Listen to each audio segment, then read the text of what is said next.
Oh, DJ TV. Man, we're getting some pretty good comments here. It's nice knowing that people are getting something out of our efforts here. Whew.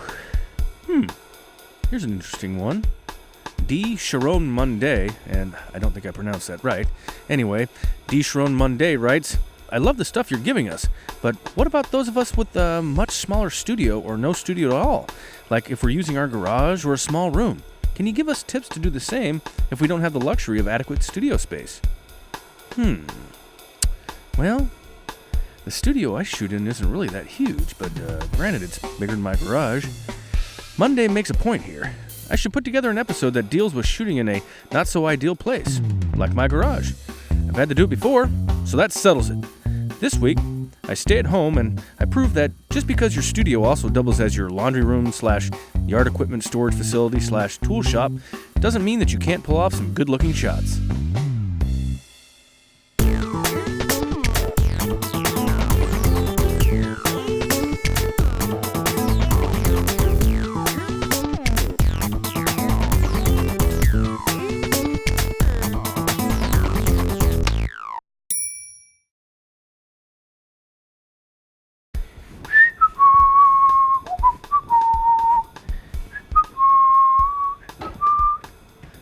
What's this? Product placement? Wow, Video Tracks 3 Film and Video Library. Boy, this brings back memories. Seems like just yesterday I was running around this great country of ours, lining up talent, securing locations, and producing about 1,000 clips for this monster. But you know, it gets me thinking about the usefulness of video tracks in your productions. There's a lot of clips in the entire library, enough to put together entire sequences and no-shoot commercials or whatever the case. But it's always nice to put a little touch of you in the productions that you make, whether it's through graphic treatments or color choices or editing pace. So this week, I'm going to show you how to put a little touch of you into a commercial that we make using primarily Video Tracks clips. But the last shot I'm going to make myself, and you can too, and it's going to be specific to the sequence.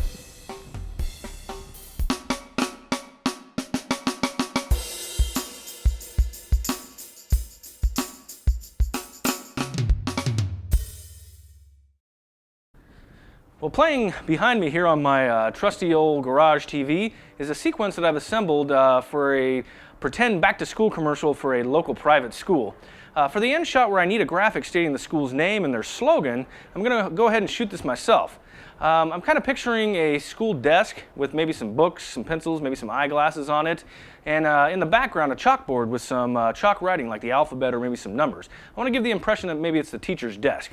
To add a little action to the shot, we'll go ahead and place a shiny red apple on top of the books. So let's get started. Did I mention that it's really hot in my garage? All right, so for starters, we got to get our desk into place. Right about here on. Good. Now I've got this set back more towards the back of my garage, so I still have room to get my camera back a little ways from this setup. And I've also left a little room behind here to get my chalkboard for my backdrop back here. Now I know it doesn't look much like a desk right now, but in time it will. So let's go ahead and get our props into place and we'll frame this baby up. Okay, back here at our camera, I'm going to go ahead and zoom in, and I'm going to get sort of a rough framing here.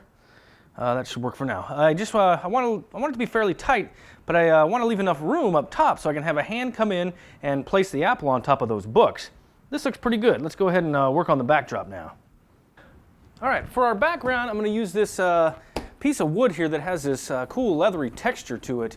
It's about the right size that I need, and the back of it is just this cool wood surface that kind of, in my opinion, resembles that of a chalkboard. Its only drawback, well, it's not the right color. In my mind, I'm kind of picturing this old-fashioned green chalkboard with some letters written in chalk. So, with a little spray paint, there we go.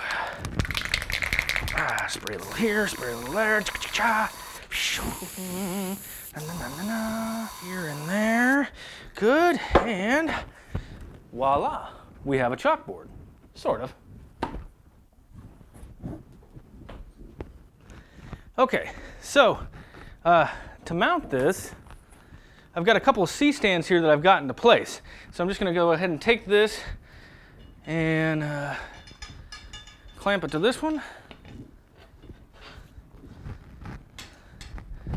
And to this one. Okay, now let's go see what our framing looks like so we can make any adjustments to this thing. Okay, well, we need to move things around a little bit in the frame, but this is coming together. Now we just need to light this baby up. Okay, our main source for this is going to be this 1,000-watt light with a softbox attached to it. You know, I've also got attached to the front of this softbox a little set of louvers. They just kind of helps to take this soft beam of light and just make it a little more directional. This is good for little tight spaces like this. Now, as far as positioning goes, I've got it, just off to the side and almost behind our subject. This is going to help me to keep light from spilling onto our chalkboard here so I can kind of light that separately. I'm going to go ahead and turn this on and see what kind of adjustments I got to make to it.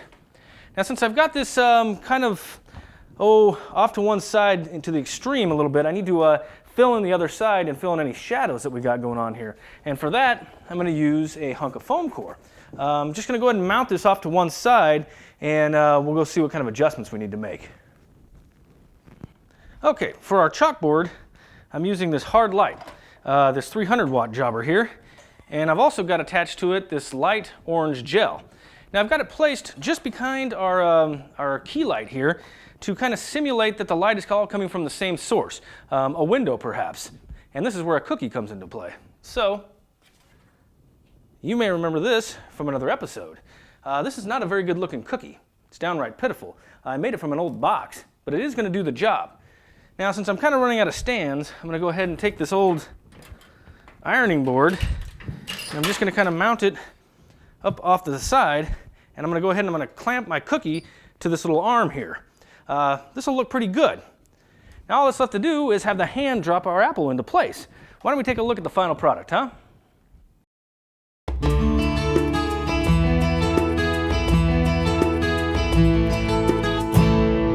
Fairview Elementary School, where even our name implies that your outlook isn't that clear. All right, let's recap, shall we? All right, we get our desk into place and our props, things like that. Good. Let's go and get these C-stands up for our chalkboard background. Excellent. And for lighting, we have a 1,000-watt for the key and a bounce card for the fill. And for the background, we're using a 300-watt light with a pathetic little cookie in place. This is looking pretty good. Let's shut the garage door, get the overhead lights off, and there we go. About 8 feet. Well, there you go. Just because you're limited in space doesn't mean you need to be limited in creativity. This whole setup here only took up about an 8x8 section of my garage. By thinking outside of the box, no matter how big your box may be, you can still pull off shots that your clients are going to love. Well, that's about it for this week. Thanks a lot for watching. Good luck. Whew. Man, it's hot in here.